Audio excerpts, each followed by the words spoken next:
Bonjour Mariam. Bonjour Rachid.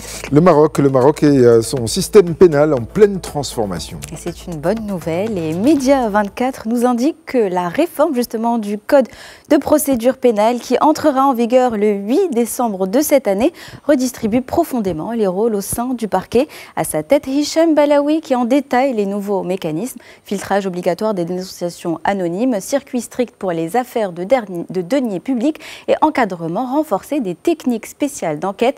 L'objectif est donc d'harmoniser les pratiques, prévenir les dérives et moderniser l'action publique. Une avancée saluée, même si certains observateurs s'interrogent sur la centralisation accrue du pouvoir du parquet. Un code pénal donc nouveau qui doit prendre aussi les comptes des nouveaux chiffres de la criminalité au Maroc.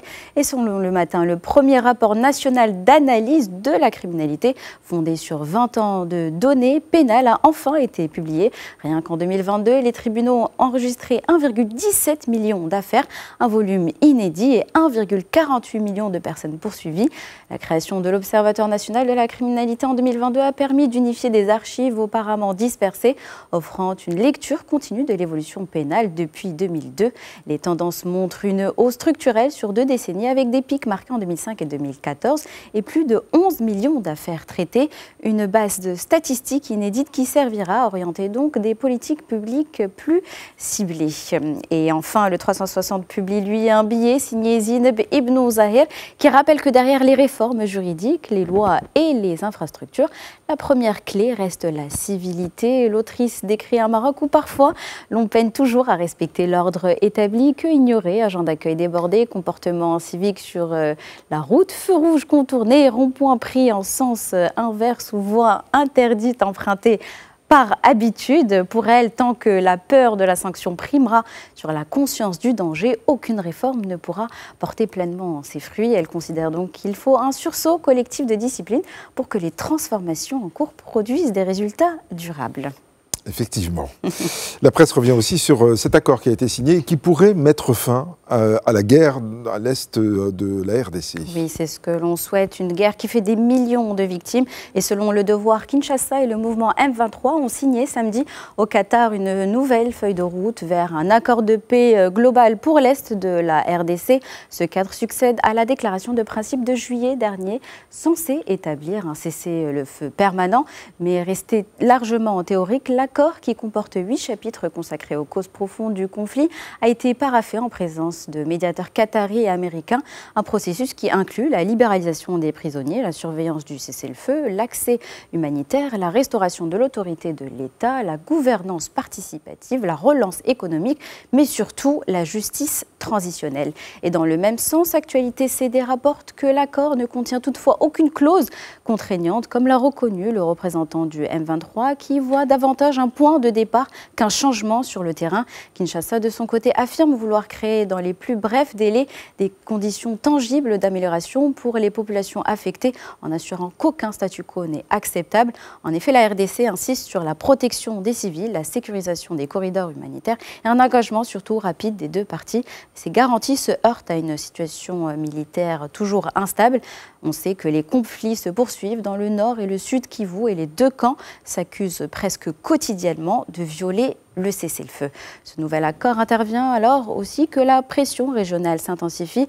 Radio Okapi précise qu'à Kinshasa, le 9e sommet de la conférence internationale sur la région des Grands Lacs, qui réunit 12 pays de la région, a appelé au retrait immédiat des troupes étrangères du territoire congolais et a condamné les poursuites des hostilités du M23.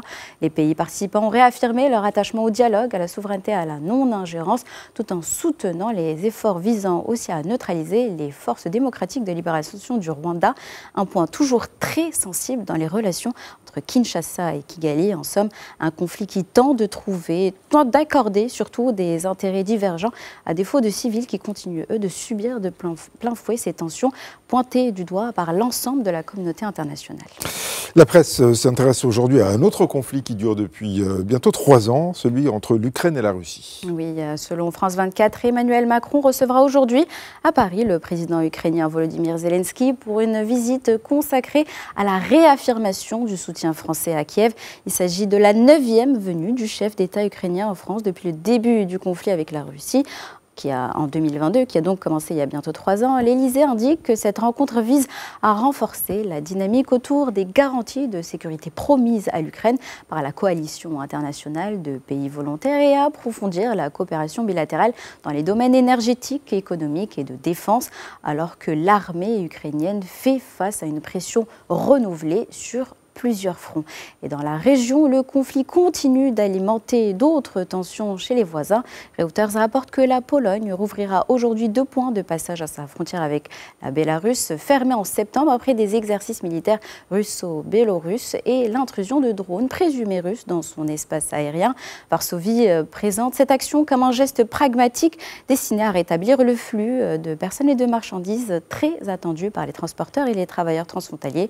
Mais cette réouverture intervient dans un climat toujours marqué par la méfiance stratégique et surtout la crainte d'une escalade régionale. Et enfin, la BBC Afrique analyse pourquoi le président américain, malgré son poids politique et ses ambitions de faire la paix avec Vladimir Poutine, n'a pas réussi à débloquer la situation. Malgré des rencontres directes, l'envoi à plusieurs reprises de Witkoff et des efforts affichés pour obtenir un accord rapide, les discussions butent sur des lignes rouges irréconciliables.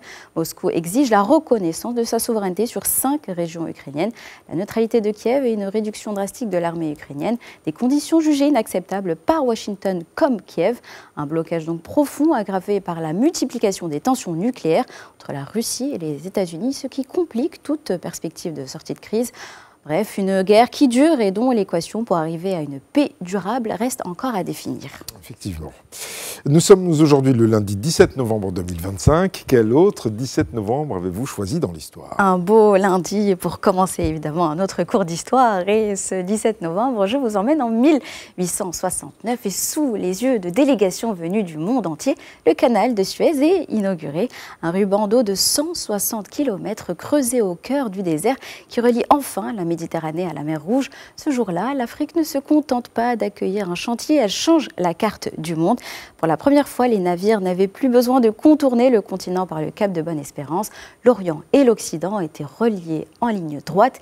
L'histoire du canal ne s'est pas arrêtée là.